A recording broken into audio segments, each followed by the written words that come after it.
Eu acho que os avanços são bastante consistentes, podem ser colocados em várias dimensões, né? A primeira é que o Brasil conseguiu estruturar um modelo de vigilância sanitária, um sistema fortemente vinculado à própria concepção do Sistema Único de Saúde e dos seus princípios, né? Então, hoje nós temos um sistema organizado em base nacional, mas descentralizado, né? Ou seja, a operação é na ponta, né? E isso não é fácil nem simples de se fazer. Então, eu diria, uma certa ruptura positiva no sentido de aproximar do território e do local onde as coisas estão acontecendo as ações de vigilância. A segunda, sem dúvida nenhuma, foi a criação da Anvisa. Hoje a Anvisa é uma das agências reguladoras mais respeitadas no mundo, né? Ela tem pouco mais de 10 anos de existência, mas a qualidade do seu quadro técnico, o acúmulo de conhecimento, a sua capacidade organizacional e de regulação já são por demais evidentes. Basta conversar com qualquer empresário do complexo da saúde, e que normalmente tem muitas críticas, né? Que demora o tempo de registro, é tudo muito lento, muito demorado, mas se você perguntar, bom, era melhor antes? De jeito nenhum, hipótese alguma, muito melhor hoje, né? Hoje nós temos uma agência respeitada, temos regras claras, né? E é outra dinâmica. E a terceira dimensão que eu queria chamar a atenção é o próprio conceito, o caminho que foi feito de romper com a visão, digamos assim, mais tradicional da vigilância epidemiológica, ou seja, aquela que trabalha sobre as doenças, e a vigilância sanitária, aquela que trabalha sobre produtos, tecnologias, insumos e alimentos, para trabalhar o conceito de vigilância em saúde. Ou seja, uma vigilância que ela se aproxima da operação dos serviços, não é?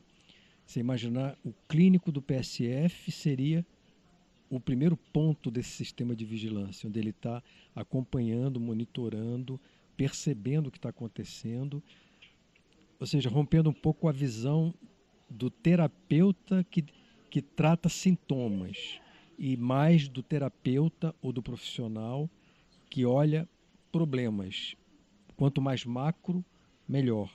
E esse profissional está dentro de um sistema de atenção e de vigilância e é a primeira ponta, a primeira referência. É claro que eu estou falando uma coisa que ainda é meio conceitual do que mais conceitual do que prática, né? Mas eu acho que essas três dimensões, ter organizado um sistema regulatório a nível nacional descentralizado, a criação da agência e o caminhar para essa nova e moderna visão de vigilância em saúde são os pontos que eu destacaria. Eu diria que o governo do presidente Pepe Mujica tem dado várias lições ao Brasil.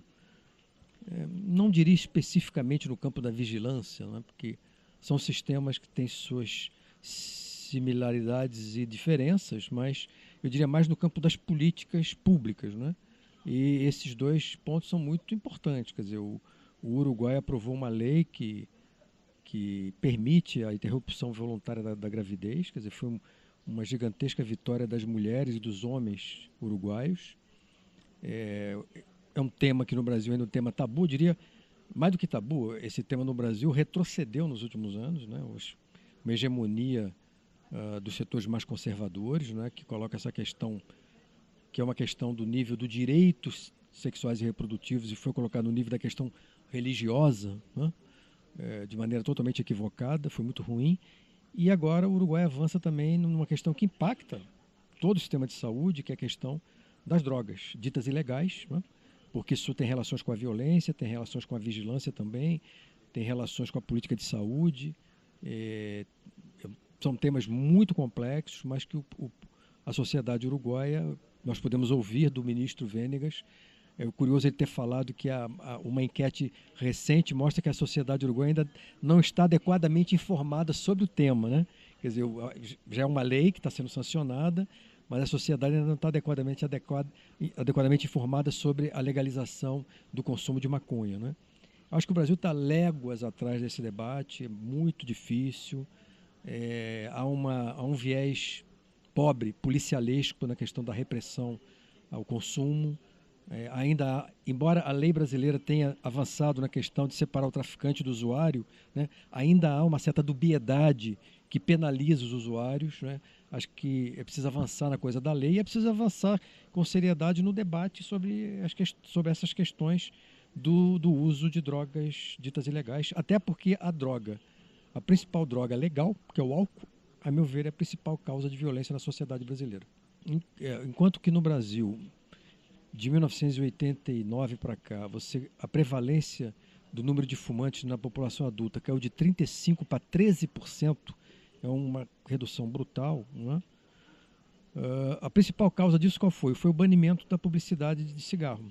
Né? Foi a principal questão. Claro que teve outras medidas educacionais, de formação, a restrição de fumo em ambientes fechados, uma série de outras questões. Mas veja como é que a própria cultura da população mudou em relação a essa questão. Né? No álcool é exatamente o contrário. Como a nossa lei permite veicular pela TV, pela grande mídia, toda e qualquer bebida que tenha menos de 13,5 graus Gay-Lussac, ou seja, só fica proibido uísque, cachaça, vodka, essas coisas. Todo mais é permitida a propaganda. Você tem uma máquina de deseducação voltada principalmente para crianças e jovens, porque o objetivo da indústria é criar novos consumidores, porque tem alguns estudos mostrando o impacto da propaganda sobre o padrão de consumo dos adultos é pequeno. O adulto já estabeleceu um padrão de consumo, ele não muda muito. O problema são os jovens e as crianças. Estou me referindo a crianças de 10, 11 anos que têm acesso às propagandas interessantíssimas, com toda a tecnologia psicológica e de marketing que eles usam, né?